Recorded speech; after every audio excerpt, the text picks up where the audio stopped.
Welcome back. If you aren't already following Naked, please take a minute to do so you don't miss out on any future episodes. Each follow means so much and it actually helps a lot. If you have more than just a minute, it would be absolutely incredible if you could leave a review and maybe even share an episode with a friend.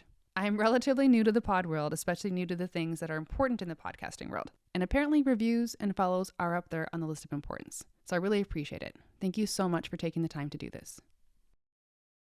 Welcome to Naked, where stories unfold. I'm your host, Janelle, a once former pastor's wife who exchanged small town living for a nomadic life. The unexpected change in our life led my husband and our 4 kids to traveling the world. From years of being rooted in our small town to the thrill of wandering the world, our story has been anything but ordinary. On our journeys, we've met amazing people, learned their way of life, and heard their unique stories, which has led me to understand the profound impact of shared experiences. In each episode, we explore moments of transformation, guided by one single question: is there a time in your life when everything changed? We invite ordinary storytellers like yourself to share the often unexpected turns in life. So grab a seat and settle in.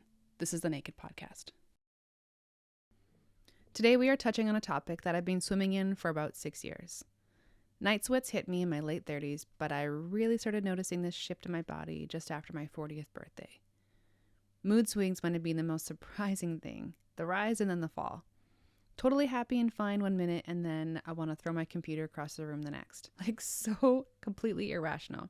And that was just one of the most constant shifts. There were so many others, like brain fog, tender breast, night sweats, and tears. So many tears came out of nowhere.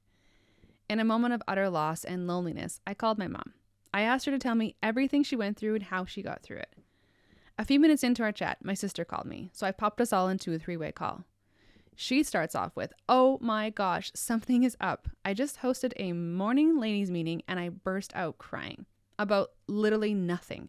I don't know what's going on with me." My mom and I both started laughing, knowing this feeling oh too well. This got us going. We talked about everything in the realm of menopause. A few hours later, we decided this should definitely be a conversation for Naked. So in the middle of the pandemic lockdown, we jumped on a Zoom to ask my mom everything we wanted to know. We thought if we are struggling, maybe there's others who are also feeling a bit in the dark. And from our experience, this can be extremely lonely and isolating, which can be so detrimental to so many of us. This is a true season in life when everything really does change. As women, so much goes on in our heads on a regular day, but this time in life, it can all be so much louder and often a lot harsher. Sometimes we don't recognize the woman looking back at us in the mirror. We can lose touch with our bodies, becoming a bit of a stranger to the skin we've always known as our home, that we completely forget to see the magic of who we are. A few years back, I wrote a little something as a reminder to how amazing the body is. So I thought today I'd share it with you as we open this episode. And I also have something for you at the close of our conversation. As I've navigated perimenopause, I've noticed the profound impact that gratitude has on me. It shifts my thoughts and negativity towards the miraculous parts of being a human. So today, I'll close this episode with a guided body gratitude, a simple practice that can completely transform the way you and I see ourselves. I hope you enjoy this episode and the additions we added for you today. Remember this: you are beautiful and radiant, and you, my friend, are not alone.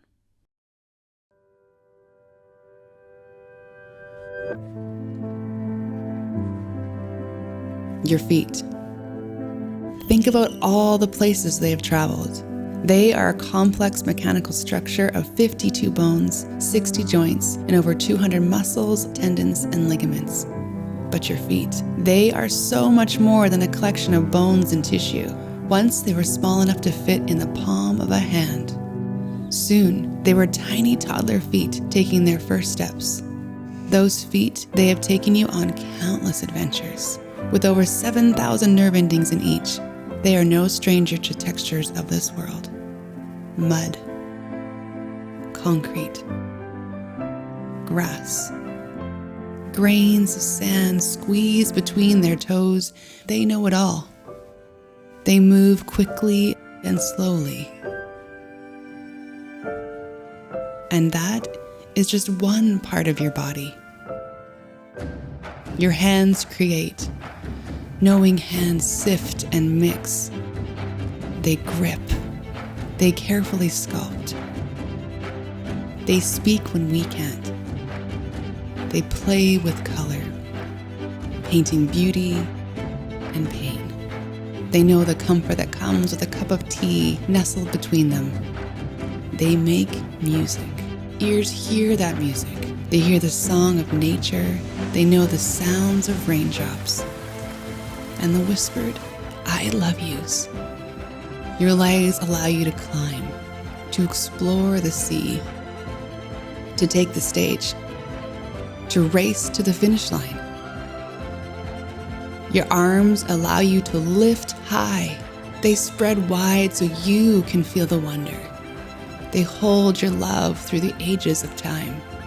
Your eyes see hues of orange, pink, dance across the sky as the sun sets. They see shades of green sprouting from the ground and flakes of white exploding into the air. They see the kiss blown to you that makes your heart leap, and your heart, oh, your heart. It beats 100,000 times every day, and it's been beating before anyone knew it was. It's relentless, beating through laughter, through loss, through life's greatest triumphs and deepest sorrows, even while you sleep. It's the reason you have another day. Every hour of every day, your body replaces about 1 billion cells. Somehow, you are still you. Your blood vessels end to end could circle the entire globe, but they all work as one unit, giving your body life. You have 5 million hair follicles that together allow you to feel things like the wind move. You have over 100 million rods and cones that work in union to give you the gift of color. We have all these parts and systems that work together to give us a home, so we can experience the wonder of life and express who we are. So next time you smell, taste, hold, feel, know this: you are magic.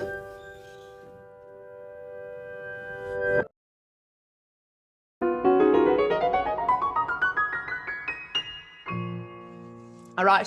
So this morning I'm hanging out with my mom and my sister, and I was super excited about this conversation because the other day my sister called and I was talking on the phone with my mom, and I'm like, oh, Joss is calling. Hold on a second. And so I'm like, I'll just link the calls. And the first thing she's like, oh my gosh, guys, I got to talk to you about something. Like I started crying out of the blue. Do you remember? I think you were like coming out of a meeting or something and you started crying. And I was like, this is the day we're in. This is what Mama and I were just talking about menopause, about like, oh my gosh, I'm all over the map. I'm crying, I'm happy, I'm sad, I'm all the things. And so it's like, I initially had wanted to talk to Mom because it's like, well, she's lived it and living it. So she would have a lot of great stories and a lot of great insight to give us. But then you and I are like in the middle of it, kind of plugging through it. I mean, I don't know about you, but I have bed sweats, kind of just show up unannounced regularly. No, I don't have bed sweats at all. I haven't had any of that, but I have like way more tears in this season of my life than I have ever, I think, even as a child. So I feel like way more where I'm at is just like emotions rise up from nowhere. And it's not anger. It's like not really even sadness, just a well up of emotions. Like you just saw a Hallmark movie and you can't turn off your tears at the end. More about it's like, I don't even know why I'm crying, and there's not even a real good reason, but I feel really teary right now, and the story is gonna be so emotional like that for no reason. I think I remember you saying that you were actually praying with a group of ladies or something. And you were like, oh my gosh, I started just crying. And they're all like, man, it was so good. Oh yeah. Yeah, I was praying about something, then all of a sudden I just started crying, and people were like, holy smokes, there's a God moment happening right now. Really was just like my emotions, and it had really nothing to do with what I was praying about, but I was like, they're gonna think this is a good Holy Ghost time. I'm just really not sure what's going on at the moment. Now you know what it's like to be in my body, because like I've always been super emotional, like going and giving an announcement about hey, we're going to do a Christmas concert. And I'm like, it's going to be so good. And I'm all like, Janelle, pull it together. Like you're sweating. I'm crying. Like everyone's like, wow, she's really, like really feeling it, you know? And I'm like, no, I'm stage fright. I don't like being in front of people. And you've always been like this power for the hour. Yeah, I You have know? never really been a person, but I find that after my period is done, like once I've had my period is done, then I feel more myself. Then I'm like, oh yeah, this is when you have a staff meeting and you tell someone they're fired. I won't cry. Like that's a terrible way to say it, but I'm not nearly or I'm not dealing with that part of me that feels almost like irrational. I'm like back in my brain. I'm okay now. I can tell a story and I don't have to cry about it. Like on Sunday, Mom, I didn't feel very emotional on Sunday when I was telling the story about this lady going through the Holocaust at 16. The first time I heard it, I was really emotional because it was kind of during that time. But when I actually retold the story, there was no tears. I was really well spoken and I could hold my own. Not that emotion is bad, but when you don't really mean it, it just feels kind of out of nowhere. It's really frustrating. And you don't really need it in your life. But at least I don't feel like I'm lacking all the time. So I'm okay. Mom, how about you? I mean, I feel like, I don't know where you land between Joss and I. Like, I'm super an emotional person, and Joss is like, she's now coming to join me on this group. But like, I mean, we're prior to going through. Okay, also, I didn't realize there's like stages of menopause. Okay, so I'm doing a little bit of research. There's perimenopause, menopause, and postmenopause. It's a beautiful arc, like a rainbow that just never ends. You know, you try to go look for the end of the rainbow. It's like that. You just never get there. You can't find it. So at least what it looks like, feels like. But prior to menopause, did you find that you were like all of a sudden like Joss, it just kind of showed up like that? Yeah, I think for me, when I started getting into the menopause, or even what you call premenopause, or whatever you want to call it, when I would enter that, I would feel more like I was in this black hole, and there was just no light. And so, yeah, I would cry about anything, and I would get mad about everything, or pretty much everything. I could lose, I could be fine, and then all of a sudden, just like that, I could have escalated to a height I didn't even know I had. And then it would be like, yeah, random like that. And then afterwards I'd think, well, what was the matter with me? Anyways, it wasn't even anything to get mad about or to just, be so emotional about. And then once I would get my period, then it would be like, okay, I think I'm human again. Yeah. I think I'm okay. Like as fast as it comes, it goes. Yeah. It was almost like you put a cap on a well, and you're in this well, but then when there's emotions, it just explodes. But then when you're finished with it, it's like, oh, okay, I'm out of there now, and I can actually see the light of day, and I can actually see what's around me, and life is beautiful. Mm-hmm. But it would be like I was in a pressure cooker, and at any time that lid would just blow off, and then your emotions would be all over the place, and you'd cry about everything or anything or nothing. Right. And but as soon as it was released, it was like, okay, I think I'm normal again. Yeah, I think that that's something that we need to tell our friends. Like if you're sitting in the car next to me and you start crying, it's okay. Yeah, don't worry about it. We don't even need to ask you. And then by the next block, you'll be fine. Like it's a weird season of life where I feel like you're not necessarily feeling the real true emotions of where you're really at. So you have to be really careful that you don't allow that to tell you who you are or give you the I don't know. I think some people can even be like, I'm going to just be irrational and I'm going to be angry or I'm going to be whatever. And you all have to put up with it because I'm in menopause. It's not about that. It's about being aware so that you can prepare yourself for the day better, I think. What do you think, Mom?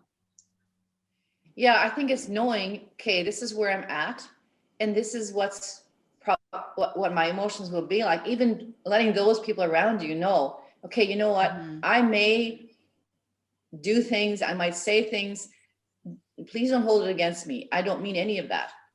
I'm just terribly emotional today, and I'll probably be better tomorrow, and I'll maybe even be better in an hour from now. But right now, if I say something, just ignore it. It's not me. It's not really how I feel. It's just, I can't control my emotions right now.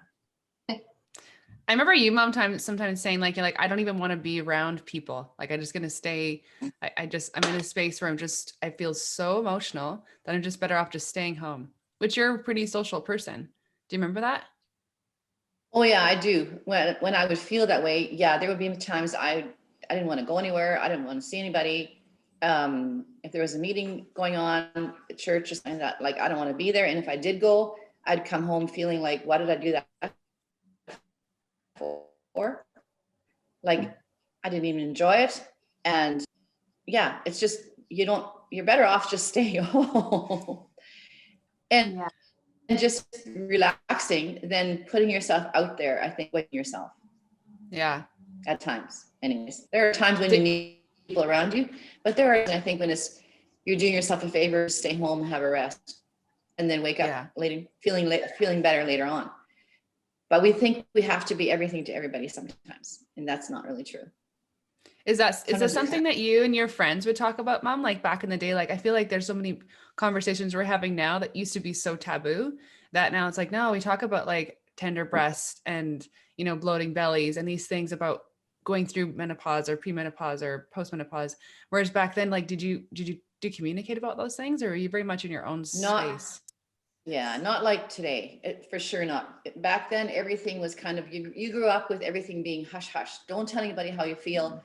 Don't expose yourself to anybody, because you're probably going to be the only one, or at least that's what we thought. We were the only one in this position. So you just have to chin up and go through it, and don't talk about it, because everybody's going to think you're losing your mind. And so just be quiet about it. Don't discuss it. There might have been the odd person you said certain things to, but never really sat down and had an honest conversation. You weren't crying with a friend being like, man, I don't know what's wrong with me. What about your mom? Tell me about your mom, because she kind of had her own journey. She did. The doctor told her before she was 38 years old, that she was in menopause. And when she got menopause, she would get the hot flashes so bad, she would walk outside in the wintertime and throw snow in her face to lower the hot flash. But the doctor told her, have another child and the hot flashes will go away. So consequently, that's where I came from. And then she had my antival, which is 4 years later. And I don't know, she never talked about it. So I don't know if it was because of the same reason or what, but then she had my sister at 42, which, but she never really talked about stuff. I know that Mom had her mood swings for sure, because we saw that, but she never would talk about it. Like, people just didn't talk about it. You just had to be, you just wondered, well, why is Mom so mad today? Right now, she wasn't mad an hour ago, but now she's mad. But yeah, she did go through hers for sure. Looking back now, I know I can see it easier than when I was in it. I couldn't understand why the heck she was mad. Talk about compounding factors. But they never talked about it at all. Postpartum and menopause. Like, let's just do it all together. Let's just make sure that you feel all the things. Yeah. I don't remember anything about when my sister was really little. Like, I don't know. I don't even remember when she was born. I don't. Yeah, you're right. I remember her as a toddler, like about 3 or 4 years old, but I don't remember anything about my sister before that. I don't know why. I just don't.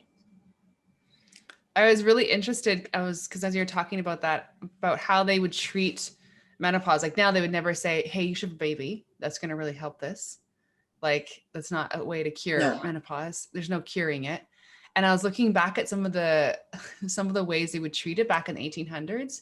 And like, you were just like, you had a disease and doctors were like trying to figure you out. And they put you in isolation. They would use shock treatment. They would use opium. They did this clitorectomy. This one doctor, Dr. Isaac, he did these where it was like, if you had symptoms like you weren't sleeping well and you were feeling like kind of like frantic or a bit hysterical, his way of treating this really random menopausal disease was a clitorectomy. I think I'm saying that right. Can you imagine? No. And then it was like, you're doomed. You're getting older. You're becoming less fertile. You're becoming less beautiful, becoming less feminine. All this like loss. These women would have all these children. Then there'd just be this huge, massive season of loss of becoming unfemale almost, because you could no longer produce. It's just such a crazy way that they looked at menopause, not knowing anything about it, trying to figure their way through it. It just blew my mind. I was watching I think it was the podcast, and or listening to a podcast, and it was a doctor from Australia, and she was talking about how little the doctors actually know even now about a woman's body. And she was saying that 80% of all tests on drugs and procedures are done on men. So they actually don't have any idea how the women's bodies respond to the same drugs, and the reason they don't use female like rats or animals during the testing is because they say that the hormones from the periods and menopause, whatever it is, whatever cycle the rat is in, is actually in the way. So they want to get rid of those hormones and just deal with a male rat instead. And so a lot of the testings, in fact, some of the doctors have even said, like, some of the prescriptions that we're trying on men probably do work for women, but we're not even trying them. It's not even a trial for them, because we don't want this cycle of the rat's life, or part of the hormonal issues, to get into the way. So it's crazy how little they even know now about the female and how we work, and how we actually, our cycles work in our body, and how our hormones change the way that we are throughout our span of life, because they don't even want to deal with it in that medical realm. Wow. So still, hey, those are testings from this year of how little they know about us. And we're like, at least population, I think. That's insane. You're like, we're just trying to figure you guys out. You're just a complex situation. Instead of taking the time to figure you guys out, we're just gonna not, and we're gonna just use male rats instead. It's like the female brain. Like they said, the female brain and the male brain are completely different. They're the same. They're not the same chemical makeup. We don't have the same ways of thinking. We are different species of people. And when Dr. James Dobson wrote a book on boys, it was pretty simple and straightforward, and he didn't have too many big issues. The book was written in shelf time. He said with the female, he took over 4 years of study, and he still didn't have the complexity of the whole brain figured out. 4 years of not just him studying, but scientists and people working alongside of him. And he said there was so much information that he couldn't even put it into one book. So we had to simplify, just so that it would be a book people could get through. And so, we as women have a lot of things we probably don't even understand about ourselves, because they've never been discovered, never really been studied with that much enthusiasm. Right. Well, and I think these kinds of seasons is when we feel so alone. Like even going through postpartum, it's talked a lot more now, and people are quite honest about, like, I had this crazy feeling like about harming my child. Like back then, even when I had my kids, you wouldn't say those things because you were afraid like someone was going to take your kid away, right? You weren't honest about those things.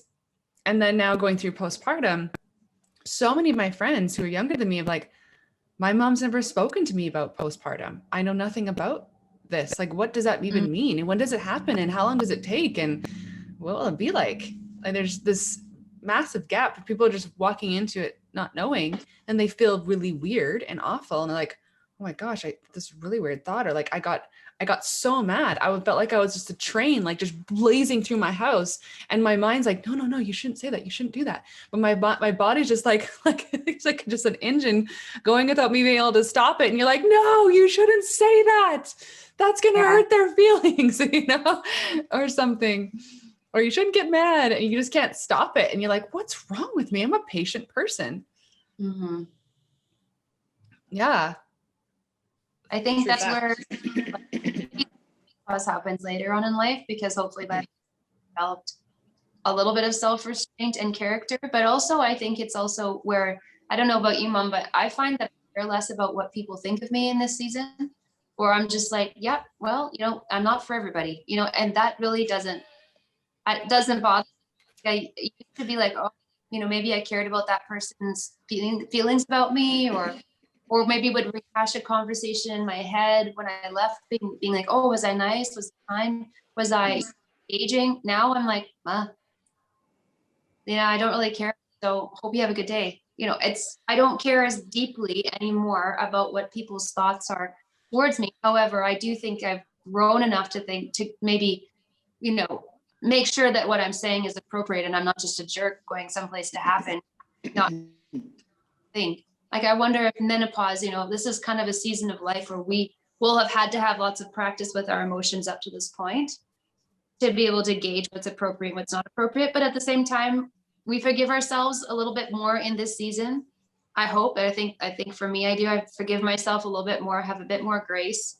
And if we're willing about the season of life we're in, I think other people will forgive us better, more too, like I said to the ladies after, I'm like, I'm sorry, I'm really emotional today. Hallelujah.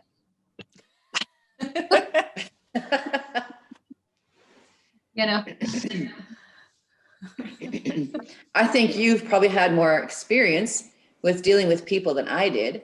When I was going through it, I would worry if I would go, probably, maybe that was more of a thing for me, that I was wondering what people thought of me, or that I wanted to do things right. I would always go and question myself afterwards. Well, so did I say it right? Did I, so-and-so didn't really recognize or say anything to me? Was she mad at me? I probably shouldn't have come today because, I think I blew it. I said the wrong thing. So now probably people will all think I was crazy. Those kind of random thoughts would go through your head, possibly anyways, even without being in menopause. But I think going through menopause, it was even worse. Like, then you judged yourself. So you thought everybody else judged you with the same judgment you judged yourself because of how you acted during those times. It was like, you knew you were out of place. That wasn't right. You shouldn't have blown up. You should have been, you should have calmed yourself down. So when you would go, I think during that time, that was a way of isolating yourself so that people wouldn't think you were crazy. And that's maybe why we didn't talk about it, because we didn't want anybody to think we were losing our mind and not be our friend. When really, if we would have just been honest and opened up, we would have realized you're not walking through this alone. And, everybody else is feeling like they're crazy as well, because they're all your age, they're your friends. So they're all going through something similar, but no one's saying anything. So now everybody's feeling they're crazy, and people are withdrawing because they're going through something like that. And you're wondering, well, why isn't that person coming anymore? Well, it's because probably they felt the same way you did, but you didn't know about it and they didn't say anything. Right. Yeah. So I think to walk through it in this age, you have so much more community to walk together with him. And so you don't have to feel so isolated and so alone and crawl into your cave. And maybe that's you probably our generation and mine. Maybe with your generation, it's still coming out of like what you said, Jen, hundreds, where it was like hush hush, don't say anything, they'll put you in an asylum. Whereas I think maybe for our generation, Jen, we're willing to talk about things much more openly, and we can extend the grace to ourselves, because really we know the signs now. We understand people are talking as you're having this, even today, people are able to tune in and say, oh, I'm going through that too. I'm feeling irrational, bloated. I'm feeling off. I just don't know. I feel like, angry, and I'm not sure what I'm angry about, or even the small thing that I should be angry about, I'm super mad about. It's like it's 10 times or 100 times bigger in my head. And now we can talk through those things so people can understand you're not going crazy. This is part of life. And if we can extend some grace to ourselves, and even have our communities extend that to us, maybe we'll get through this without so many hiccups along the way, you know, so many broken friendships, relationships with ourselves can come through with a little bit more of a clear understanding of, hey, this is just part of life and you're not a bad person. You're not crazy. You're not someone that, you know, has to stay home and isolate because no one wants to be around you. No, let's just have a little bit more of an open, honest conversation with ourselves and others so that when we do get together, we can extend the same welcome to one another as we hope to have for ourselves. Mm-hmm. I think that's true. I think there is a lot more freedom in speech and a lot more acceptance in what we're communicating about now than when you were younger, Mom. But I think, but I think in that, like what you're saying is you would feel so alone. One of the greatest things is when you sit in your own darkness, it just can consume you, right? And then you feel like ashamed for who you are. And then you're not going to places because you're judging yourself on how you are, even in your own home with your own kids. That judgment now goes with you to your parties, to your friends' places. You see yourself as that like crazy person who could just fly off the handle, and that embarrassment sitting with you, right? It just pulls you back further and further and further into your own self instead of going, no, like me too, you know? Yeah. There's so much that comes with menopause. Yeah.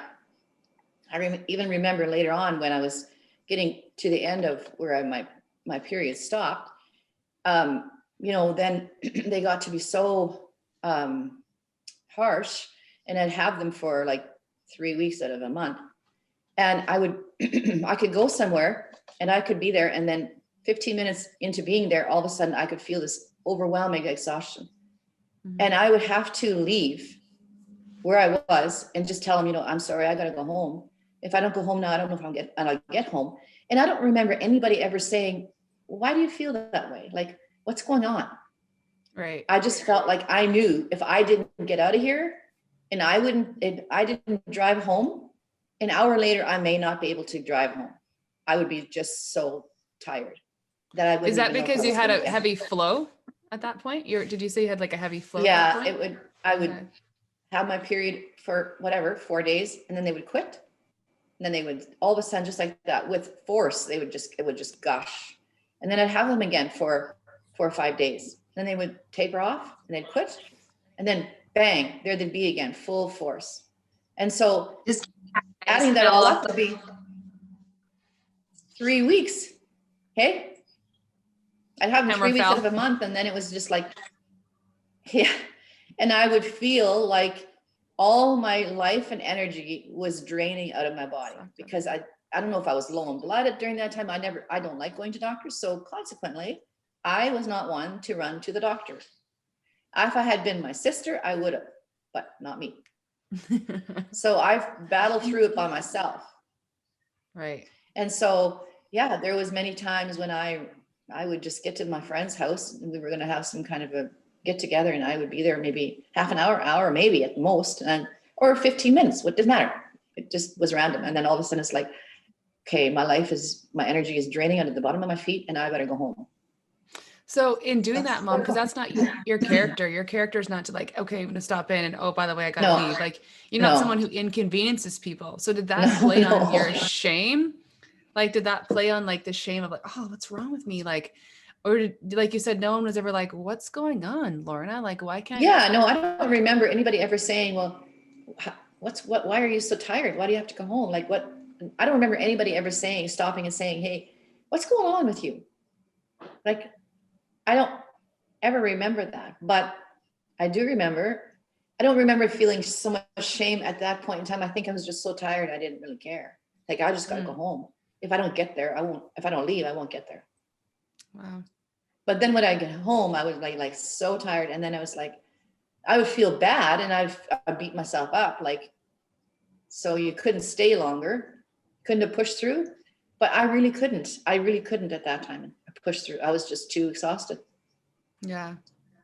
I remember you being like, I remember not knowing, like you and I were so close. And I don't know where this all was in the point of when you moved out and got married and those things, but I remember being like, whoa, what's going on with Mom? Like, we were just having a laugh and now she's crying, and not knowing like the pendulum swing was just whoosh, so fast, to the other side. And now I'm sitting in that spot going like, whoa, like I calm down, but I feel like we've talked about, now I feel like there's more freedom to be, hey kids, like I think I'm going through this change in life. Like even Mikkel's like, Mom, like, he's the only boy in the house. He's become very sensitive to the tone of ups and downs. He's like, I think you just need to go to your room and just have some time alone. Like, whereas like he's become, we talk about it so freely about someone's got a period in the house again, go grab someone a pad or a tampon. Like he'll run to the store if he needs to. But I mean, I wasn't telling Jody, but like our brother, when we were younger, being like, hey, so I have my period. It was just like, that wasn't a conversation we would have had. It would just been embarrassing. Yeah. I don't know, whereas now it just It's feels so like much, yeah, it's so much better to have that openness. And because then too, you're teaching him how to deal with women in his life for the future, to be a lot more compassionate when, when he gets married or whatever and has a wife that is going through these things. He'll know a whole lot more of how to handle her than what he would have if he hadn't lived in a home with many women as he's growing up with. Right? The learning process, and you're teaching him, then that's great. Yeah, you hope he's learning something. He's learning compassion. Yeah. I think people would say things like, oh, she must be on her, when you're actually upset about something legitimate, or that you had something that you really needed to say, and maybe there were emotions. Sometimes I feel like that I feel like there's this negative context to women, and that they can't handle things because they're more emotional, or don't give them the tough stuff because they're just going to cry about it. Mm-hmm. I've heard quite a few statements from older men, and I think trickled into like even our generation, of like, smirk, she's a girl. And I can't, that's the conversations that are frustrating for me, because not everything that we say or are emotional about is because we have our period, or because Right. we're going to, sometimes really are frustrating and really are disturbing, and there is behavior that needs to be changed, and it's not because we're, so that's the other part of it. The other swing that I think culture goes to is just blame the emotions, blame the unexpected ups and downs of a woman's period or menstrual cycle, and for everything, instead of taking a responsibility and actually saying, okay, maybe there is something that we need to change here. Maybe the whole house does need to get cleaned, or maybe things do need to happen, and it's not because mom's crazy, it's because it actually needs to happen. So I think there's that happy medium where we have to get to, where we respect women for whatever season they're in, but also listen to what they have to say without excusing it for the emotion's sake.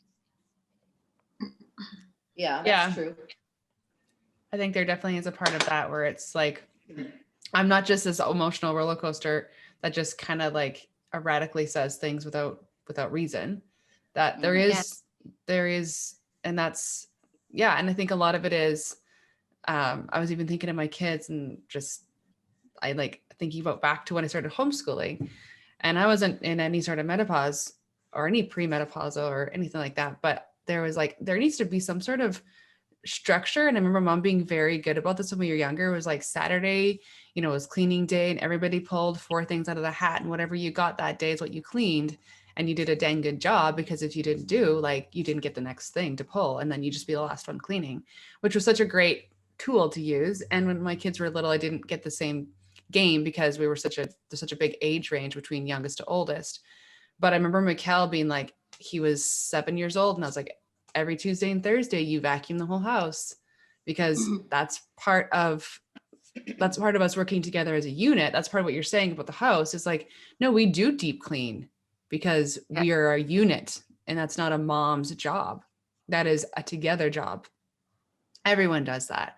And it is kind of like, I think about home being like, it's your office, it's your workspace. So if it's crazy and you have a bunch of employees, children or husbands that are also showing up to your workspace and not contributing, Lord, that's maddening.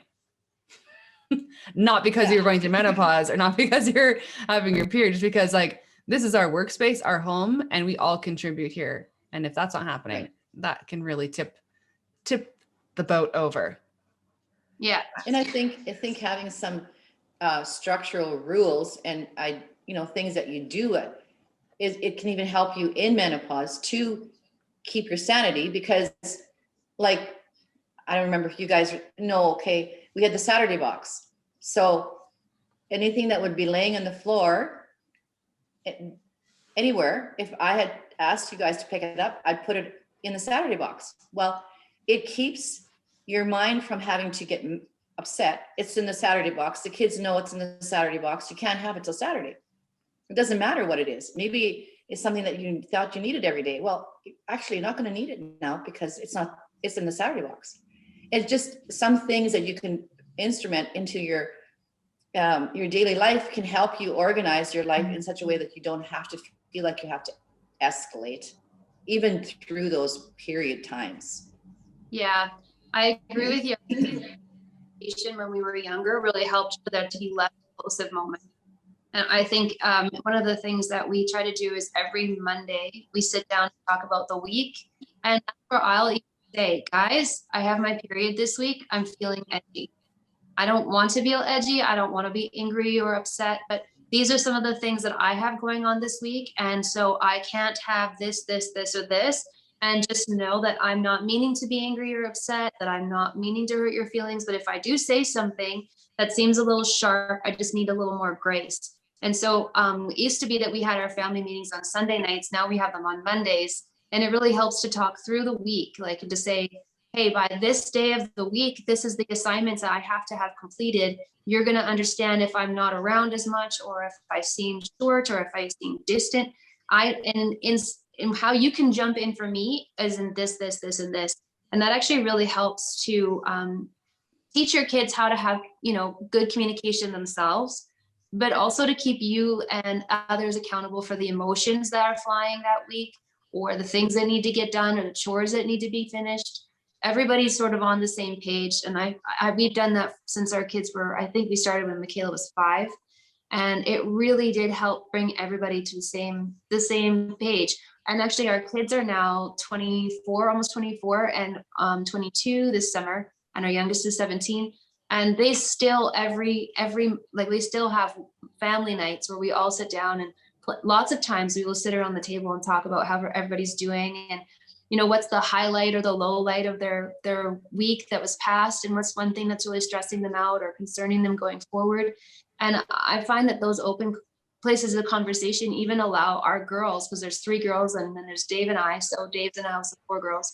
It even allows him to be like, oh, okay, they're on their period this week. Oh, I should shoot them a little extra, encouragement or a text message to tell them I love them. And he has it on his calendar when all of our cycles are. And we've done that on purpose just so that he is more in line with what's really going on in the house, which is something I think that people would maybe even have thought to do that 25 years ago. Of course, they probably never. didn't. But it just helps spread the grace, Oh yeah, because I've been reading some articles about this and how men are just like, I just want her to be normal. Like, what can we do to get her just to be normal again? And right, and then these waves, and there's no like marking on your calendar. It's just like she just gets crazy, and I don't know why she's crying or why she doesn't like herself in the mirror, or like going through menopause, they say age 6% faster. I don't know who did this research, but I've looked it up a few times and it keeps coming up at 6% faster. Well, yeah, lines start showing up on your face, more than they were in your 20s and 30s, that's for sure. And, your body starts shifting. And like, I was looking at symptoms, there's over 66 symptoms related to menopause. And I'm like, holy cow, like, hair loss and mood swings and bed sweats, but then hot flashes, those are different. I didn't know those were different. They're different. it's a different thing that's happening, and then just like, tender boobs, or your boobs get big. Like they say, like often women's boobs will increase in size in your 40s and 50s. Oh, okay. Well, we didn't need implants. We didn't know that. And so now these boobs are growing at their own rate. I didn't know that. Just starting to do their own thing. Not only that, but it's like, I think I might have some milk because they feel so tender, like just the air going past them. You're like, oh, it just, there's all these things that I don't know, you just don't even realize that are symptoms that are all correlating with perimenopause to menopause to postmenopause. And that can last like years, decade. And even after your last 12 months after your last period is classified postmenopause, and that can be another 2 years of symptoms after that. Seriously. Who knew? Yeah. So I think what you're saying is like put some things in place, like have the conversations of like, hey, my period happens this time every month. Just put that in your calendar, and all the girls too, you know. And I'm gonna be feeling this way probably a week before, and maybe even a week after. So there's like about a week where I'm gonna be 100% awesome, you know, or whatever. Like it just depends. Or like mom, you said like your period kind of came and went. So it's like, yeah, I think there's grace we need to give to each other, and then people in our world, our families, need to also know that, hey, like this is my time where I'm just a little bit extra. Like I call it like Lucinda has arrived. Like she's out, she's here, and sometimes she shows up in my belly, and I'm like, yo, girl, you and I look like we could be pregnant, and it's just part of menopause. And like I didn't know that like bloating is just a thing. Embrace her and go, girl, you are awesome. Like, thank you for letting me hold my kids and letting me kiss my husband. I think there's a lot of negative, and Mom, you and I have talked about this. Like, self-love is a real thing for girls. Just even from your adolescence, when you wake up and you start seeing, oh my goodness, my body is changing, and something's growing on my chest, and I think I have hair under my armpits, and you're like, whoa. Some people don't have hair in their armpits. Why do I have hair in my armpits? And they don't know that, people shape them, and just things like there's all these things that you go through in your adolescence. And then you come to be this woman. And like you were saying, Mom, and I think it's probably different for everybody, but where you look in the mirror and you're like, I don't feel as sure of myself. Like I'm questioning what I'm saying after I left this thing, and I don't know why I'm feeling this way, or I'm crying. And there's all these things. And then there's this crossover of like, you don't recognize you in the mirror because she's maybe cries more, or she's more wrinkled, or she's more saggy, or she doesn't look the way that you remember her looking. And then there comes all this like conversation about we want to change and wish she was smaller and younger and prettier and brighter, and her eyes, all these things. And I think it's being a woman is extraordinary, and that's why they can't figure us out, because we're just like some sort of mystery package. But the waves of all of those things, they don't just dissipate. They show up unannounced. You look in the mirror, you don't recognize yourself. And the next day, like, holy cow, I look great. Like it's just like, I remember as a child, Mom, you putting on clothes, and it was like those red pumps and those like really beautiful, like nice thick shoulder pads you had, like footballer shoulder pads, and you're like, you were looking great. Yeah. And I remember, Mom, you look pretty, and you're like, you just sit there in the mirror and you just cry. Well, because you don't feel pretty at the moment. You're trying to do everything you possibly can to look pretty, but we are our worst enemy. We always see all the faults, and and that goes through life. Never changes. I don't think that you look at yourself and you think, I wish I could change this, or now I've reached this point in my life and it just seems like I can't lose a pound if I try, no matter how much I exercise, no matter how much I walk, and it just doesn't come off. And it's like, so now what? Do I have to just resign myself to being overweight? And so these are all the things that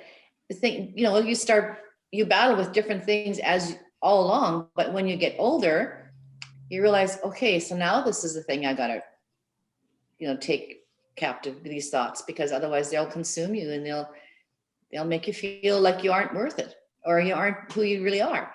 And so there's never a period in life, I think, where we can say, well, I've arrived. Now I feel good about myself. I love the way I look. I'm confident, and no matter where I go and what situation I'm in, I've come this far, and now I'm great. I don't think there's ever a time that you'll ever arrive at that place. It's always a working, and it's always accepting yourself where you're at and loving yourself, loving who you are, and knowing that your outward appearance is not who you are. You're what's within. And who, and so it's learning to accept yourself at every stage in life, and embracing yourself, who That's God really made good. you. Okay. I recently saw an interview with Sharon Stone, and she was explaining menopause as a season where the glow is gone. The feeling of like that essence that she would bring into the room, that it had faded. And she said even in show business that people would come to her and said, hey, your sparkle is gone. We no longer need you. There's no longer a place for you on stage. We don't have a role for you in the movies anymore. And she said it was a coming to herself and saying, do I still love me?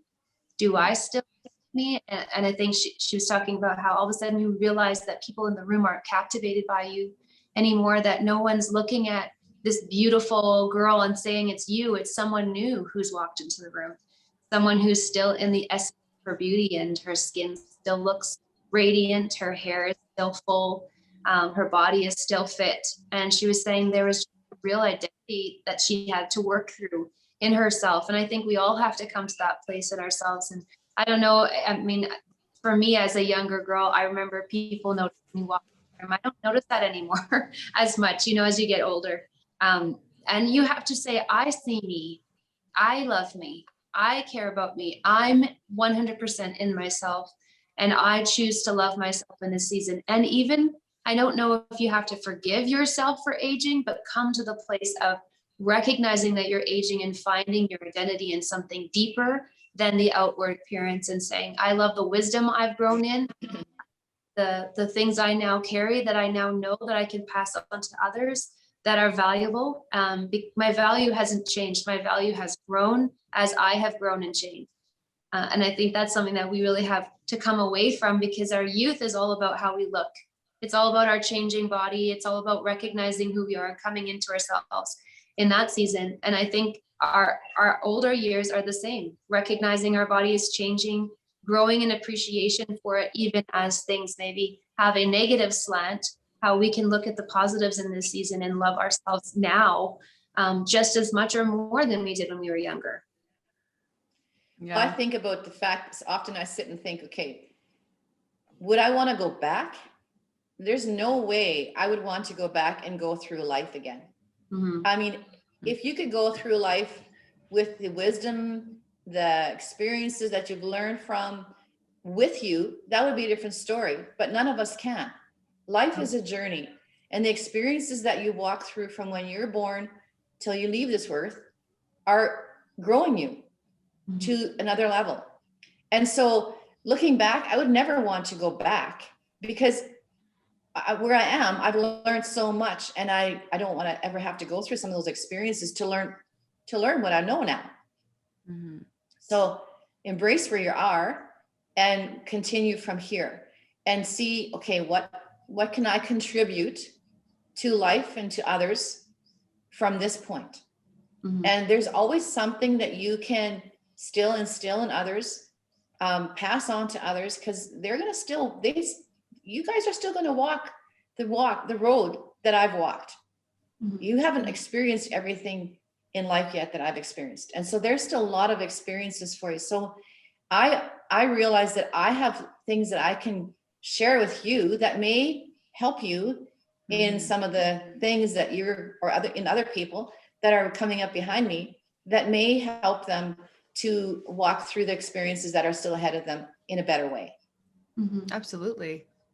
I think that's the beauty of age, is like, there's so much knowledge and wisdom and perspective and courage and resilience that's coming of your story, right? Like, this is just one small snippet of you. Yeah. Like this menopause, there's layers that we could peel back like an onion.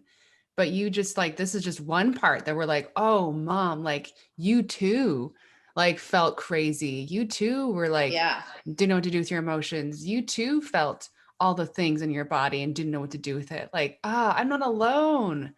This is the power of your story. This is why we know that we can keep going, is through you going, I've been there. Yeah. And through menopause, I think even like I haven't had my period now for 18 years, but still there are times when I know exactly when I should have had them this month. As crazy as that may seem, there are not lots, but there are months when I say to myself, okay, this is when I would have had my period. I can just feel it in my emotions even now. Wow. Which is really crazy to Mhm. know. But I sometimes I say to Dad, if I still had my period, I would have it right now, because I can feel it in my body, and I don't have hot flashes. And I would say I had most of my hot flashes, extreme hot flashes, after my period, not before. After. And I don't get them very often anymore. I think now when I do get a hot flash, I can contribute it to sugar in my body, because I can feel it when I have too much sugar. It's okay. All right, now I'm going to have a hot flash. And sure enough, it comes, because I know that sugar brings it on. So eliminating sugar when you're going through all that is probably the way to go. But anyways, yeah, saying that, you still feel in your body the changes even as you're getting older. Yeah. Yeah, totally. I had this, I've been writing this piece about the body, because I think, like, Mom, I've read it to you about just like the changes. Like, you go from, having kids to running down the hall to having kids that are crying and changing diapers at night, to running down the hall to showering at 2 a.m. because you're just dripping in sweat, or whatever the situation is. Or maybe you're used to run down the hall to your kid who's crying hysterically, and now you're crying hysterically, and it's just like, with age, it just changes. And so, like everybody, you have this awareness that your body is a transformer. We're like literally like little transformers. Remember those transformers Jody used to have? Or Yeah. I think when we were kids, and it just changed this guy into a car. It's like, that's kind of how we are. We're just like this little girl, and then she changes and she grows breasts, and then she like makes babies, and then she does all these things. She goes through menopause, and it's like, whoa. And then of course she has wrinkles, because, well, that just is part of it, because, well, she's had to really concentrate on how to like get through the day sometimes.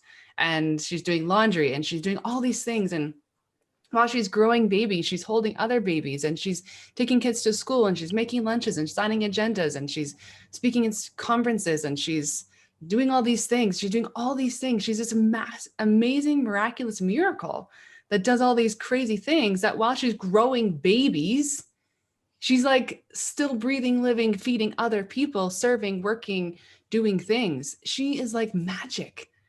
And I think, like, I've had tons of years of self-hate against myself, eating disorders, and just tons of self-punishment of who I thought I wasn't to who I thought I should be. And there's this gratitude lately that's come the last couple of years. I'm just like, wow, like, this body without a soul, I don't have this. Like, we are together, we are one. But if I don't have this home, this body, this home, then I don't get to experience life. I don't get to smell the fresh air. I don't get to know when winter's about to come, because I can smell in the air. I don't get to taste a good meal. I don't get to hold a baby. I don't get to birth this child. I don't get to feel touch, or feel the warmth of a blanket, or any of those things, or climb a mountain, or go on a walk, or hold a grandparent. It's like, without her, this body, I don't get to do any of it. And I've just had this deep sense of gratitude, being like, girl, you're magic. Like, everything that you allow me to do and feel is because of you. And of course you're going to have wrinkles. Of course your hands are going to look old. Of course your feet are going to feel worn and dried out. You've walked a million miles. It's because of you that I've got to do everything that I got to do. And I feel like my self-hate as a child, like, in my adolescence, is my teen years mostly, that like, oh, I wish she was tinier. I wish she, not she, I was me. I wish I was tinier. And I would punish myself for being bloated, for these things, for not being, small enough, or thin enough, or bright enough, or blonde enough, or all the things. And now I'm just like, I have this, with age, like you said, Joss, you kind of grow into your skin. And you're like, I remember my friend saying to me, nah, like, this line here, that's from my first daughter. And this one over here, that's from my other daughter. And like, these laugh lines are from like me living it up when my kids were little. And I was just clapping mom, like, you walked, like, seeing their little bodies move, right? You go from this little child where you like play with your belly button and you're astonished by the squishiness of your skin, to then one day hating it. And you're just like, I hate my neck. My defining feature used to be this long neck. Now I have a slight, sag. or whatever. You have these things that you look at and go, I don't like this about me. But I feel like as we're growing, and it's hard, like yesterday I was driving and I came home and I said to Greg, oh my goodness, like I just went on a roller coaster my ride home. I was up and then I went down in my emotions, and I was like crying in the car, and then I was like up again, and then I came home and I was like, I'm gonna make a craft. And I was on my high, and I was like, I'm gonna do a craft because I have nobody home, and this is gonna feel so good. I'm gonna do this craft. And I was like, man, we're so complicated. He's like, what do you mean? I'm like, I just went on 10 different trips just from a 15-minute drive home and my emotions. And now I'm doing a craft, and I'm so happy, in this happy spot. But I feel like I'm learning like that this body, this home, that she has something to honor, and to tell her like, girl, you are killing it. Like you got up today. You got up. There are seasons where I didn't think I'd get out of bed. Like I'm so proud of her that through all that pain and through all those times that she is still rising. Yeah. We are magic. If only we knew this younger. If only we could share that louder and stronger. It's like she isn't something to be hated, something to wish that she wasn't, to be smaller, thinner, darker, lighter, all the things. But gosh, she is magic. And if we could love her, if we could look her in the mirror and see her in her beauty, like how would it change? How our little girls see themselves? How would it change how grandmothers look in the mirror when they're just laced in lines and go, thank you, lines, for being there, because you show me that I lived a good life. You show that I smiled, I cried, I ran, I walked, and I milked cows. These hands hurt because they milked millions of cows. Thank you, hands, for aging so beautifully, because you fed my children. I think there's just a huge lack of kindness to this God-given gift that we have, this home. If we could just sit in the magic of her. She is just, yeah, she does these things. She ages faster in her 8 years.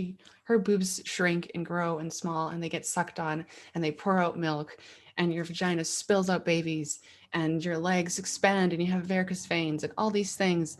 But she is doing all of this while still having a heart beating, while still working organs, while still digesting food that is good and not good for our bodies.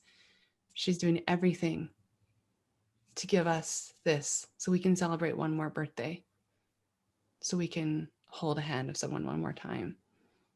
I'm just in this raw space of just reverence and awe of like, wow, what a gift to be human. What a gift to have aging lines. What a gift to have stretch marks. Like that's because that baby really pushed out that side.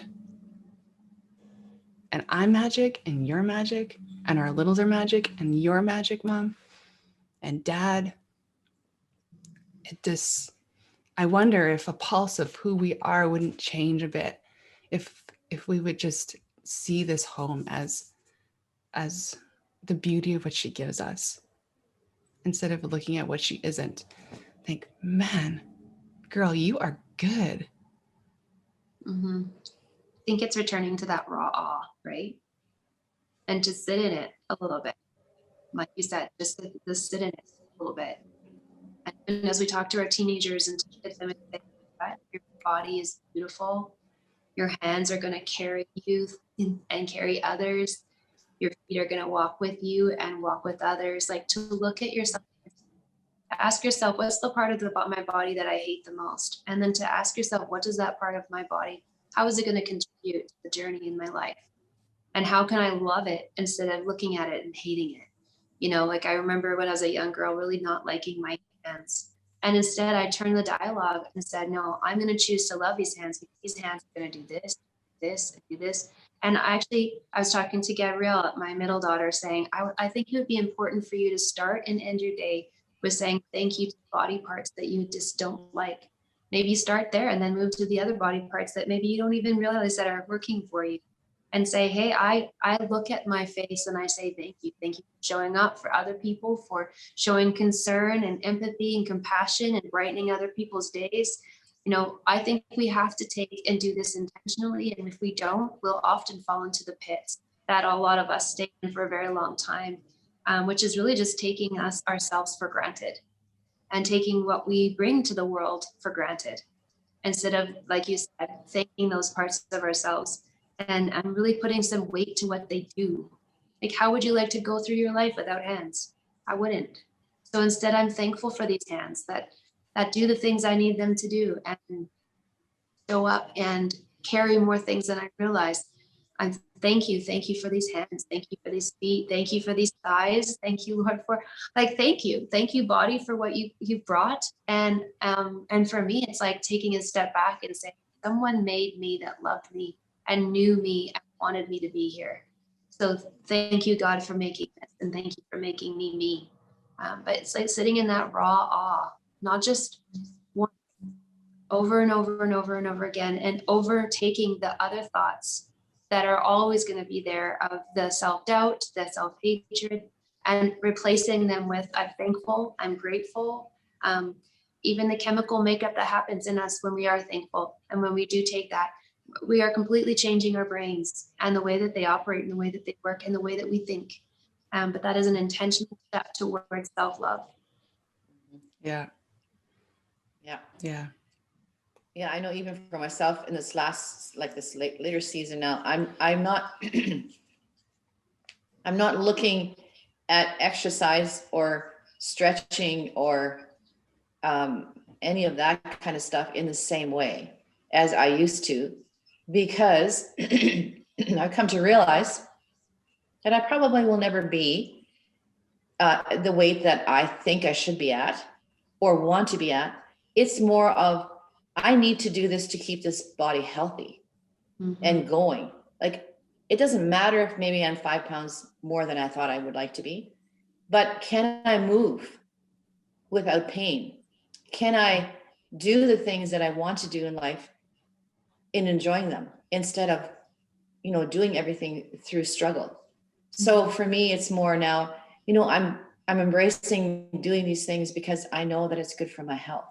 I know that I want to keep these legs moving. I know that I want to keep, being able to do things. So in order to do that, I need to keep moving it. I need to keep working it in a way that it keeps healthy, not just, oh man, I'd like to have, this kind of a body. No, I want to have a healthy body that I can enjoy, and learning to love it from that perspective, just keeping it healthy and doing what's good for it, not the vain things that we grow up with. Well, I want to look like this and I want to look like that. No, it's just keeping this body healthy and keeping it going, because I still want to live life. I still have a lot of things I want to do. And only way I'm going to do them is by embracing the body I have and keeping it healthy and doing what's good for it. Yeah. Yeah. Totally, is taking care of it. And I think when you're a child, and I remember walking through the, Kmart or whatever it was, and you'd see all these magazines, as a kid. You don't realize you're seeing them until you realize you saw them. And it just becomes something that plays in the background when you walk to get your groceries, and you maybe get some gum on the way out, but you don't realize that those magazines are there very much telling you who you should be. Right. And then you get older and you realize, oh, that's what I'm supposed to be. That what you're talking about, Mom, where it's like, oh, this need to lose every magazine. There's every second one. It's how to lose 5 pounds, how to get a smaller hips, how to do this. You don't realize that you're picking this up while you're going through the cash register. No wonder you think you should be 5 pounds lighter, because everything's screaming you to be 5 pounds lighter. Right. And so then when you get to the place where you're like, no, I actually just want to take care of my body, just take care of this home that I have. And that is everything from movement to eating and all those things, that she's subject to what we put in her mouth, right? She only can do with it what we give her to do, what we will her to do. And so I think that that's that's beautiful. I think that we should all aim for that, where it's like, no, what does my body need to be its best life, to work Mhm. and function at its fullest? And then Yeah. that's where you find the contentment. That's where you find the peace, is because you're not doing it for this image you see over here. It's just because you love her enough to take care of her. You love her enough to go for a walk, to stretch her out, to eat properly. You love that she's not in pain. And so you do these things because you care for her. I remember when I Yeah. first stepped into the season of like really, really wanting to love myself. For about 3 months, I stood in front of the mirror every day naked and just said, I love you. And for the first probably month, I was just bawling because I didn't love her. But it was such a good practice and something I still do occasionally, not every day, but like, girl, I love you. Like, look at you. You've birthed 4 babies. Like, you're a machine. And there's a sense of like awe and reverence. And it's not every day. Like some days I'm struggling. And the day I struggled, I called a friend and I was like, I am frustrated. I don't know what's going on in my body. I just, doesn't matter what I eat. I feel like I'm just bloating. Okay, okay, okay. She's talking to you. Like what's she saying to you? Okay, maybe just dial it back. Maybe just eat all whole foods for right now. Maybe just eat plant-based. Just get some good nutritions. Maybe the quarantine was harder on you than you thought, that 24 days of not moving. Maybe she's just like, hey, I need more walks. I need more water. I need more vegetables. Not hating her for being bloated, which is a natural tendency for me to do prior, where I just hated her for that and was mad. And I would go out, and my whole day was just, because I was just mad that she wasn't doing what she was supposed to do, because I felt like I would, for sure, my will enough would change her. But realizing that, no, like she's, as much as like she's communicating, the body's communicating to you. It's telling you when you're too tired, right, mom, to go home and have a nap. It's telling you when you're like emotionally low. It's telling you when, hey, tea time, we're going to explode here. Either exit stage left or the bomb's going to go off. So, like, she's talking to you. So it's our job to listen to her. She's intelligent, and lean into that, and then be kind to her. Yeah. Yeah. I was listening to a podcast with Edith Eger, who was a survivor of the Holocaust. And one thing that she said is what's really important for her is to love her body. She's old now. I mean, she's up in her years. And she said, I've learned that if I don't love myself, I cannot love other people the way I was intended to love them. And realizing that as we get older, we are passing down a lot of lessons of years from our own life onto other people. And we can either be bitter or better. And I think as we learn to love ourselves instead of becoming bitter with ourselves for aging, we can pass these things down to our kids and our grandkids about how to love themselves and and we do that by modeling it ourselves, right? It's not by what we say, it's by what we do. And so I think that's a really big thing to remember, is that you're passing down a legacy of loving and making the world a better place, and showing people how to speak freely about menopause and their periods and their bodies, and how to be open and engage with ourselves and where we're at, or making them hate themselves and wanting to crawl in a hole, and never come out. So we have a great responsibility as we age, and that is to age well. Yeah. Yeah, because they aren't doing what you do, but they're not saying, it's not what you say, but it's what you do that they will Yeah. do too, right? It's like, Yeah. yeah, you speak negatively about yourself, our grandkids are going to hear that, right? And so I was telling the kids, I was like, man, I imagine myself, when I'm older, like I imagine myself being grandma, like she's 90 this year, and she is so full of life and just exuberates joy, right? And she's not looking at what she's not, she's looking at what she can do. And her hands don't work quite the same, but I can still hot glue some things. She's still like taking in the crafts and doing the things that fill her up. The one thing she said to me this last summer was, the one thing I know about life is that you'll never stop learning about yourself. So always stay open, because you're always going to learn something about yourself. Today I learned something about myself. And she wanted to tell me what she learned about herself that day.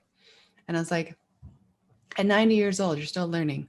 Like, how do we need to just remain open about this body? Because she's always going to be growing, learning, wrinkling, changing, expanding.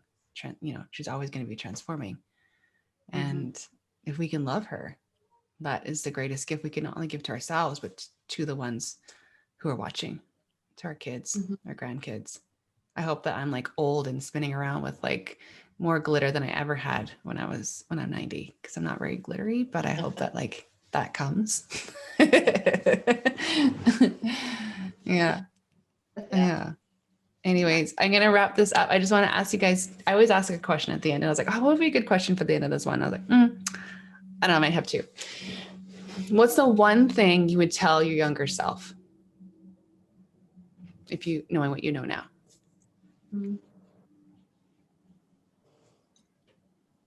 That's a really hard question. I'm not really sure.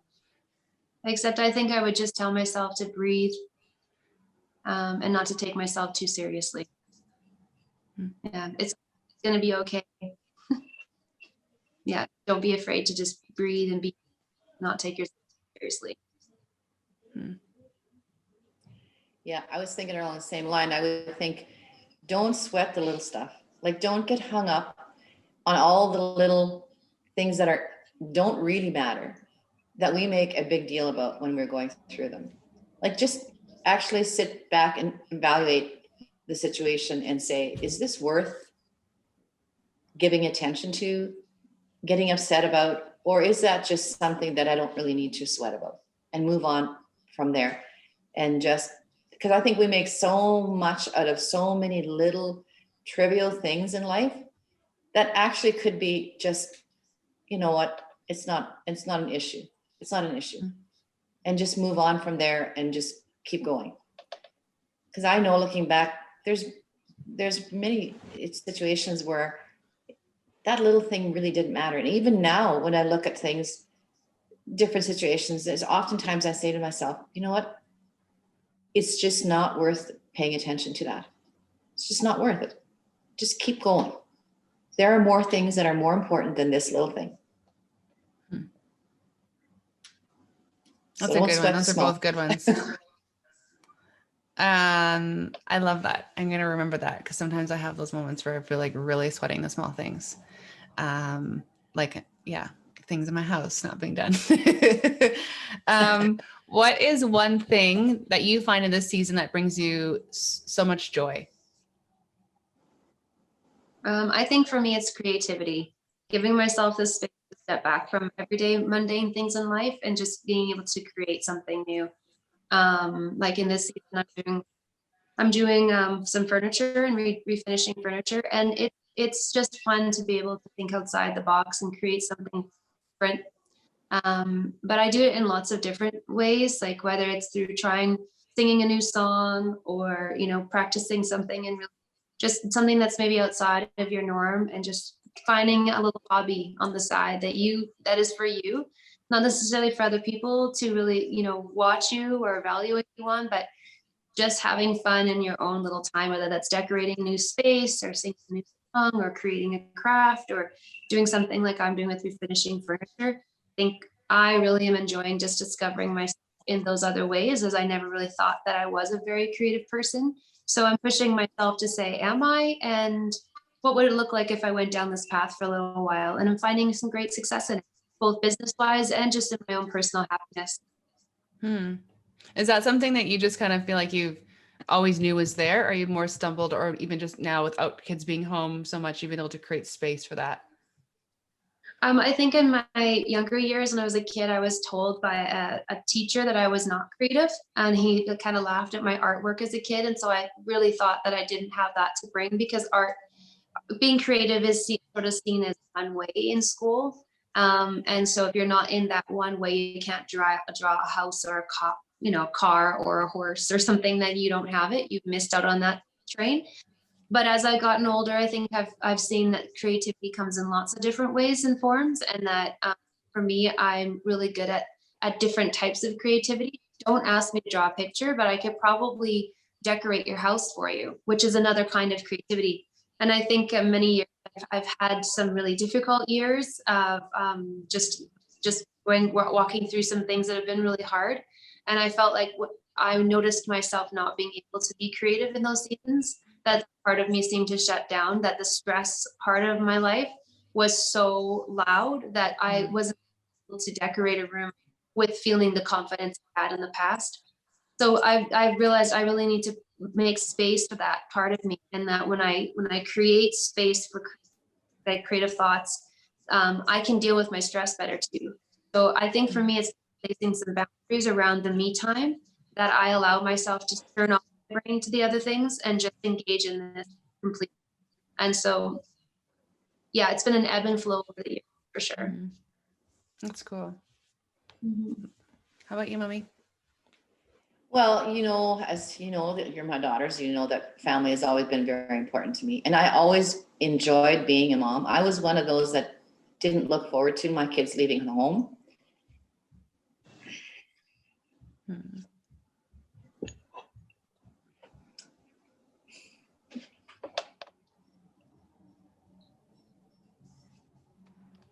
And I guess it's still the same. The other day when the kids were well, some of the kids were here, not all of the kids were here. It just hit me in a new way again, how much I just enjoy having the kids around and just watching them. It just fills my heart to just see them playing games and laughing and dancing in the kitchen with them, and just allowing part of you to be young with them, and being open, how openly we can just talk about things, and it, you know, make fun and laugh, and even like Dad and I were talking about it, and he said, you know, I just love it when the kids come here, and even if we don't enjoy it, like join in all the games and the fun things that they're doing, we get just love watching them. And I remember years ago when we would go visit the grandparents, and they would sit there and they would just laugh at the kids, at you kids when you were younger. And I thought, you know, I didn't really think too much about it then, but when you love your family and having them around, there's nothing sweeter. And just being able to enjoy that with the grandkids at this age, at this time, is just something I would never, ever exchange for anything. Yeah. Mom, you've always been really good at like being a safe space for not only us, but for the grandkids.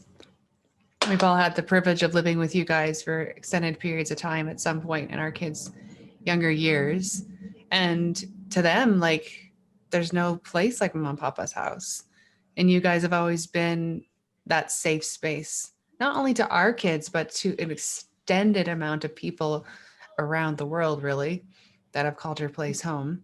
You just have this beautiful way about you that everyone feels at home in your home. And the kids, it's just their second home. And that's because you've created that. And we all feel that. Mm-hmm. Yeah. And I, you know, even though I'm not where you, like you said, you know, you kids are going to go through, you girls are going to go through what I'm going through. We haven't sat in your seat. We haven't said goodbye to all of our children and let them, you know, move to different parts of the world or the country, you know, where you're like, okay, here they go. But I can sometimes feel that pull where I can feel that the next season is coming. I was just thinking about it yesterday. In 10 years from now, Lexi's going to be almost 29. Ellie is going to be 21. Like I'm suspecting I might not have anyone at home at that point. Wow. What an amazing, crazy roller coaster and sad and exciting trip that next 10 years is going to be. I have no And it is idea. exciting it's exciting to see your kids leave. Mm-hmm. But it is, I guess maybe this last year, I realized has been harder than I thought in some aspects. And I'm beginning to feel that now. Yeah. Yeah. With this pandemic. Yeah. Yeah. Yeah. It doesn't make sense. You know, it feels weird because we're all home now. We're all in the same country now. We're all in the same town. Yeah. And practically, and we don't hang out. It's been months. We don't do Christmas together, don't do Easter together. It's just everything just feels like it's you could live on opposite ends of the world and maybe feel closer. Because when you're when you're so far, you actually create time to be like, let's do a Zoom. Let's do these things. Like when we were traveling, we talked every Tuesday, you know, like we had that time together. And so, and you can live in the same place because you can't be together. So then it feels like, it just feels like you could be in China. You wouldn't know the difference. Well, and even when you are, there's that fear, will you give something to someone? Are you carrying some germ or some bug? And should you be here? And what if we leave? And then a month later, we find out that everyone's sick. Like there's an element that's never been here before in our families where great. Yeah. Or some people are. And I mean, people have talked about, you know, being aware of it, but not allowing the fear to overwhelm them.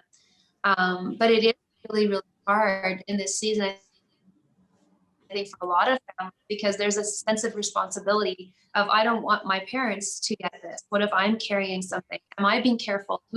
Who are the people that I'm being around? Of me bringing something home to my family when we never have ever had those thoughts before. We jump into each other's arms and laugh and talk, and we're not worried about being 6 feet apart or not touching the same things. I think this season has been really hard on a lot of people's ability to love and be loved. Yeah.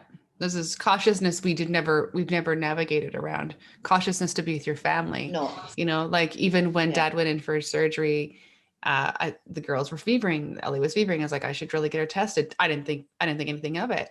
Turns out she had COVID. Well, I would feel very responsible if Dad couldn't have got his surgery done because now he'd been in contact with someone with COVID, or he got it because he does have some underlying health issues that wouldn't be good contributing factors to that for him. Right. So then you think about those things differently. And I wouldn't, you do have a cautiousness and a concern and responsibility that comes with it, but it doesn't mean that it hasn't been hard. It's been hard. And you don't realize, I don't think you realize how it affects you until later, because you're trying so hard to, I tried so hard to accept everything and okay, well, this is the way it has to be, whatever, even though in my heart I didn't want to, but you try to do what you have to do. And then later on you realize, well, that's really taking a toll on me. Yeah. For sure. Yeah. Yeah. But family means everything to me, everything to us. Yeah. Yeah. Mm-hmm. That's where you get filled up, right? So when you're not getting filled up that way, it's like, I feel a little bit empty. I'm a little bit on empty because I haven't seen anyone in almost a year. So it feels that way, right? You feel, and it's not just a week. It's right. It's a year. It's been a year. That's a long time. Yeah. Well, Mom, I know you have an appointment, so I love you guys. Yes. Thanks so much for hanging out. Thanks for chatting about menopause. Who knows, maybe we'll do this again. This was really, really fun. And I feel like more people need to know that they're not alone. That's the thing, is you're not alone. And that's exactly it. They're not alone. Yeah. You're not alone. Yeah. Everybody's everybody that's older than you has walked through this journey. Yeah. And everybody that's younger than you is going to walk this journey. Yeah. Yeah. So be kind to yourself. Be good to yourself. Mm-hmm. Listen to your body. And you're going to get through it. Just like we're going to get through this. Yeah. We're going to stop sweating one day. All right. I love you guys. Have a beautiful day. Thanks so much for hanging out. You bet. See ya. Okay. Ciao.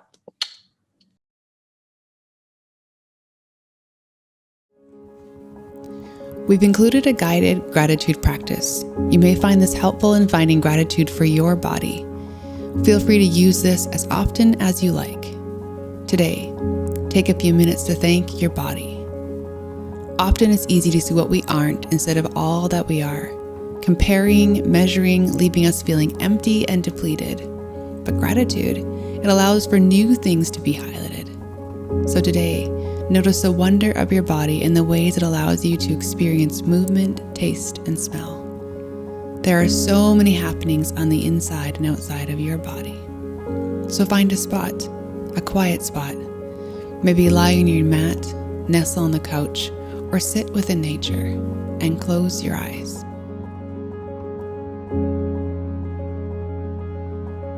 Take a deep breath, feeling your belly rise with your inhale and fall with your exhale.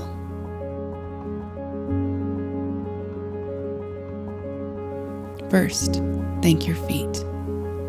For a moment, think about all the places they have taken you. Wiggle your toes. Feel them. These feet have walked amongst the forest, on sandy beaches. From your playful younger years to the bustle of life, they keep moving. They have felt the dirt. They know the squishiness of wet grass. Your feet, they have taken you every step of your journey, and every day they continue to. Thank your legs. They might be long or short, but they give you your height. They allow you to stand tall, to kneel, to sit at your dining table. They jog and play leapfrog. They move, climb, and skip. Those are your beautiful legs. Thank your hands for allowing you to create, to bake, to hold a hand. They write lists, they tell stories. They hold the steering wheel, they clap, and they wipe tears. Your body works together in harmony, giving you all that you experience. So thank your arms. They hug and squeeze, they hold babies. They lift boxes and haul wood. All the ordinary ins and outs of life they do for you. Thank your eyes for noticing the leaves changing color. They capture the beauty in a smile. They see butterflies flutter. They show emotion welling up with tears. They cry. Thank your nose. It smells fresh baking, takes in the air around you, telling you that seasons are changing. It lets you know when your toast is burning and when your coffee is perked. Thank your ears for hearing rainfall and the sounds of birds chirping, for hearing the front door open and the bustling noise that follows. They know rhythm and beats and hear whispered I love yous. Your beautiful body unique in its own, and it's your home. So thank your heart for beating, because it beats 100,000 times every day. And it's been beating before anyone knew it was. Through tears and laughter, when your heart aches and palpitates, when you run and while you sleep, when you sip your morning tea, while you walk the aisles at a grocery store, when excitement explodes out of you, it beats. When you dance and sing like no one's watching, it beats. While you scrub the dishes and wash the floor, your heart is beating. In the midst of all the highs and lows and everything in between, your body hums, making you, you. So when you hear words swirling in your mind, telling you what you aren't, be sure you whisper back, telling yourself all that you are, because you are magic.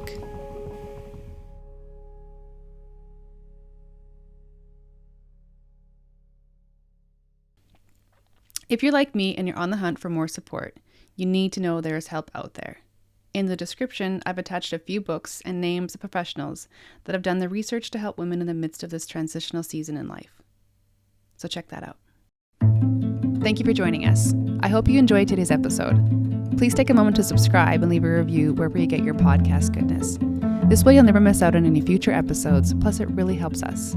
And if you want to share your favorite episode with a friend, that would be absolutely incredible. This goes a long way.